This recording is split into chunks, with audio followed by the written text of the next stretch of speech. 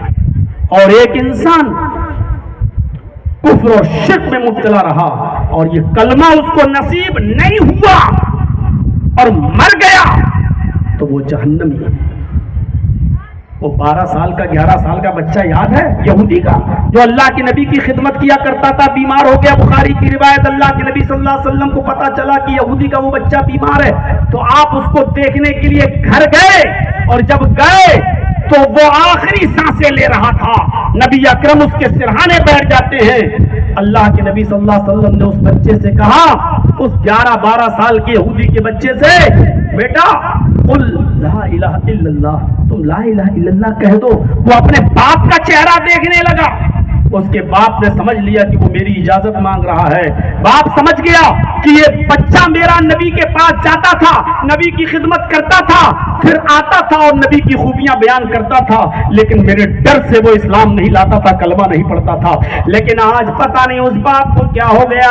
اس باپ نے اس بچے سے, اپنے بیٹے سے کہا, میرے لخت جگر, تمہیں محمد رسول اللہ کی باتیں پسند ہیں, تم اس سے پہلے بھی نبی کی خوبیاں بیان کرتے تھے, نبی کی پاک دامنی کا ذکر کرتے تھے, ان کی سچائی کا ذکر کرتے تھے. آج میں تمہیں پرمیشن دیتا ہوں کہ تم کلمہ پڑھ لو, تم محمد رسول اللہ کی بات مانو, جو وہ کہہ رہے ہیں ان کی بات کو تم تسلیم کر لو. اس بچے کے چہرے پہ مسکراہٹ آ گئی اور محمد رسول اللہ صلی اللہ علیہ وسلم کے چہرے کی طرف دیکھ کر اس کے منہ سے کلمہ نکلتا ہے, اشہد ان لا الہ الا اللہ. یہ کلمہ اس کی منہ سے ادا ہوتا ہے اور کلمے کی ادائیگی کے بعد چہرے پر مسکراہٹ اور اس بچے کا انتقال ہو جاتا ہے. نبی اکرم صلی اللہ علیہ وسلم دیکھتے ہیں کہ بچہ دم توڑ چکا ہے, انتقال کر چکا ہے, اس کے سرہانے سے اڑتے ہیں اور کھڑے ہو کر کہتے ہیں الحمدللہ الذی انقذہ عن النار. تمام تعریفیں اس اللہ کے لیے ہیں جس نے اس بچے کو آخری وقت میں جہنم کی آگ سے بچا لیا. اس کلمے کی وجہ سے وہ جنت کا مستحق ہو گیا.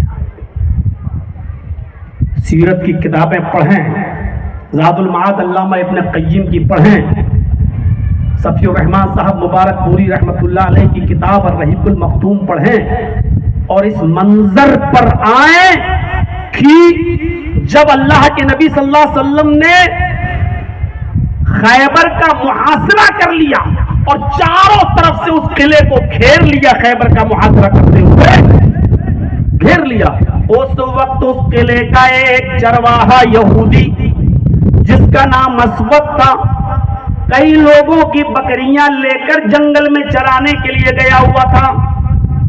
اسود نامی وہ یہودی چرواہا جب بکریوں کو چرا کر واپس آتا ہے تو کیا دیکھتا ہے کہ خیبر کا محاصرہ ہو چکا ہے، اندر والا آدمی باہر نہیں آ سکتا اور باہر سے کوئی آدمی اب اندر نہیں جا سکتا۔ تو اس نے دیکھا کہ محمد رسول اللہ کے ساتھی خیبر کو چاروں طرف سے گھیرے ہوئے ہیں۔ اس نے پوچھا تمہارا امیر کون ہے، پریزیڈنٹ کون ہے؟ انہوں نے جواب دیا محمد رسول اللہ صلی اللہ علیہ وسلم۔ فرمایا کہاں ہے وہ؟ کہا وہ دیکھو کپڑا ڈال کر جو خیمہ لگا ہوا ہے اسی خیمے کے اندر بیٹھے ہوئے ہیں۔ کہا مجھے ان سے ملاقات کرنی ہے۔ یہودی اسود نے کہا، صحابہ نے فرمایا وہیں جاؤ، خیمے کے اندر محمد رسول اللہ صلی اللہ علیہ وسلم سے اجازت طلب کرو، وہ تمہیں اجازت دے دیں گے۔ اس نے نام تو پہلے سے سن رکھا تھا لیکن سوچ رہا تھا کہ ایسے کیسے ملاقات ہو جائے گی، اتنا فیمس، اتنا مشہور، اور صحابہ جس کی عزت اتنی زیادہ کرتے ہو، ایسے شخص سے اتنی آسانی کے ساتھ ملاقات کیسے ہو جائے گی؟ اس کے ذہن میں، اس کے تصور میں یہ تھا کہ بہت بڑا قائد ہے، لیڈر ہے، باڈی گارڈ لگے ہوں گے اور آسانی سے اس سے ملاقات نہیں ہو سکتی ہے۔ لیکن وہ خیمے کی طرف بڑھتا ہے، پردہ ہٹا کر دیکھتا ہے محمد رسول اللہ صلی اللہ علیہ وسلم کچی زمین پر چٹائی بچھا کر بیٹھے ہوئے ہیں۔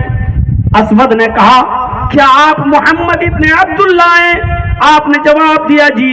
فرمایا کیا میں اندر آ سکتا ہوں، مجھے ملنا ہے آپ سے؟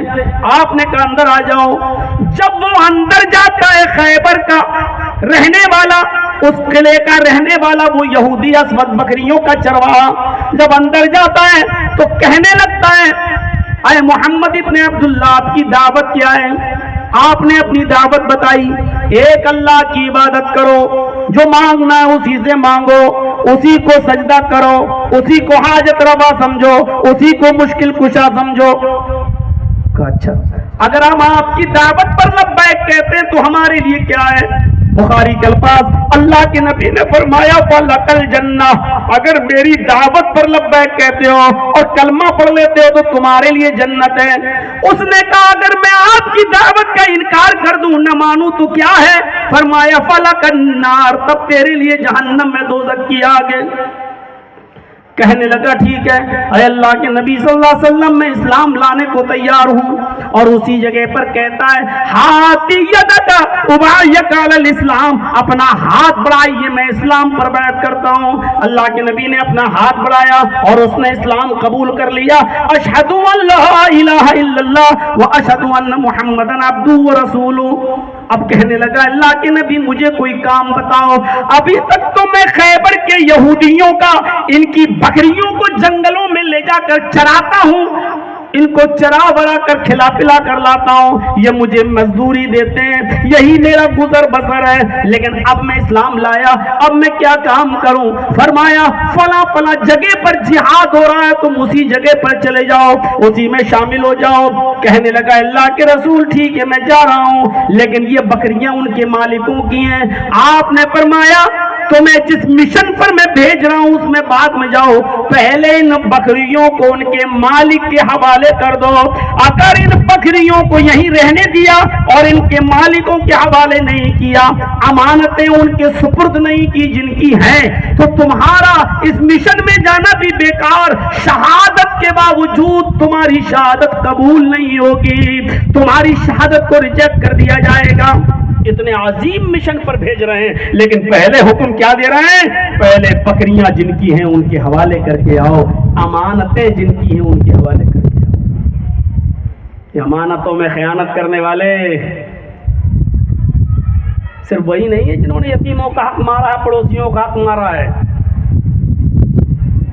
جن کے 4 بیٹے 3 بیٹیاں، 3 بیٹے 3 بیٹیاں، 3 بیٹے 2 بیٹیاں، 2-3 بہنیں، یہ سب جن کے پاس ہیں نا، اور شادی کے موقع پر بس ہلکا پھلکا 2-4-5 لاکھ کا جہیز دے کر بیٹی کو رخصت کر دیا اور بیٹوں کو وصیت کر گئے فلاں تمہارا، فلاں تمہارا، فلاں تمہارا، چاروں بیٹے چاروں بانٹ لینا۔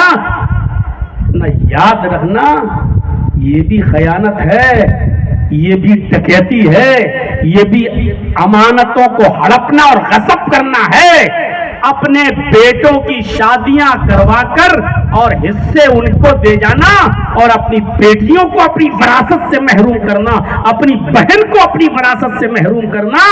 میرے بھائیوں، اللہ اپنا حق تو معاف کر سکتا ہے، روزے نماز میں کوئی کمی ہو تو معاف کر سکتا ہے، لیکن یہ بڑے بڑے حاجی، نمازی، تہجد گزار سب لائن میں کھڑے ہوں گے قیامت کے دن، وہ لمبی لمبی داڑھی والے، اللہ کہے گا فرشتے پکڑو نام اعمال، وہ کہیں گے میں نے تو تہجدیں پڑھی تھی، الٹے ہاتھ میں کیوں دے رہے ہو؟ میں نہیں جانتا، اللہ نے کہا الٹے ہاتھ میں دو، بائیں ہاتھ میں دو۔ اللہ بحث کی مجموع زوائد میں نقل کرتے ہیں بائیں ہاتھ بڑھاؤ، وہ بائیں ہاتھ بڑھائیں گے، یہ برائی یہ برائی یہ برائی یہ برائی، آئینہ حسناتی یا رب العالمین، چیخ پڑیں گے یہ تہجد گزار، یہ لمبی داڑیوں والے، یہ تہجد گزار، یہ بہت بڑے نمازی، یہ ساہوکار اور چودھری اور سرمایہ کار، اللہ میری نیکیاں کہاں چلی گئی؟ چیخ کر کہیں گے آئینہ حسناتی یا رب العالمین، تیری نیکیاں میری نیکیاں کہاں گئی؟ اللہ کہے گا تیری بے ایمانی نے، تیری امانت میں خیانت کرنے کے اس جرم نے تیری نیکیوں کو برباد کر دیا۔ سب بیٹیوں نے معاف کر دیا تھا،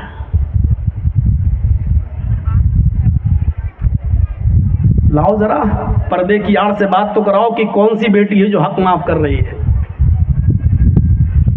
میں دو سال نہیں، تیسرے سال پہلے کی بات بتا رہا ہوں، آج سے تقریباً تیسرا سال، میں اب تو لکھنؤ میں رہ رہا ہوں، اٹاوا گیا، جمعہ پڑھانا تھا، جمعرات کے دن میں پہنچ گیا تھا اور وضو بنا رہا تھا، تو روز رمضان کا مہینہ چل رہا تھا، تو جیسی وضو بنا کر میں فارغ ہوا مسجد میں، تو ایک لڑکا، اچھی طرح جانتا ہوں میں اس کو، میرے ہی شہر کا تھا، اٹاوے کا، آ کے کہنے لگا مولانا ایک مسئلہ بتائیے۔ کیا؟ کہ یہ جو ابھی ہم نے کلا کیا وضو بناتے وقت ایسے،